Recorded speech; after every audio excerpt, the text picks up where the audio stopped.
Shrikrishna Janmashtami special प्रसादाचा गोपाळ काला किंवा दही काला कसा करायचा ते आज आपण बघणार आहोत। अगदी झटपट आणि खूप सोपी अशी ही रेसिपी आहे।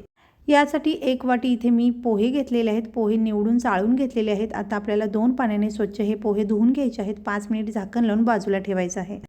अर्धी वाटी इथे मी भिजवलेली हरभऱ्याची डाळ घेतलेली आहे। इथे मी काकडीचे काप घेतलेले आहेत, थोडीशी कोथिंबीर, केळाचे काप घेतलेले आहेत, सफरचंदाचे काप घेतलेले आहेत, थोडासा ओला नारळ खिसून घेतलेला आहे। हे सगळं साहित्य आपल्या आवडीनुसार कमी जास्त घ्यायचं आहे। यासोबतच इथे मी बेदाणे घेतलेले आहेत, फुटाण्याची डाळ घेतलेली आहे, भाजलेले शेंगदाणे घेतलेले आहेत, चिरमुरे आणि ज्वारीच्या लाह्या घेतलेल्या आहेत।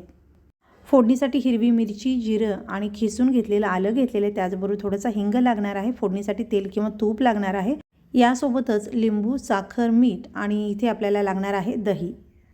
दही छान ताजं आणि गोड असावं। सगळ्यात आधी हे भिजवलेले पोहे छान मोकळे करून घ्यायचे आहेत आणि जे आपण साहित्य घेतलेलं आहे ते सगळं साहित्य याच्यामध्ये आपल्याला घालायचं आहे।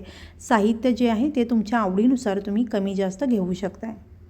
फोडणीचं साहित्य सोडून सगळं साहित्य या काल्यामध्ये आपल्याला मिक्स करून घ्यायचं आहे। याच्यासोबतच पेरूचे काप, डाळिंबाचे दाणे सुद्धा तुम्ही घालू शकता। सगळं साहित्य घातल्यानंतर याच्यामध्येच आपल्याला लिंबू पिळून घ्यायचं आहे आणि दही घालायचं। दही थोडंसं फेटून घालायचं। याच्यामध्ये तुम्हाला हवं असेल तर लिंबूचं किंवा आंब्याचं लोणचं तुम्ही यामध्ये घालू शकता, अगदी 2 ते 3 चमचे।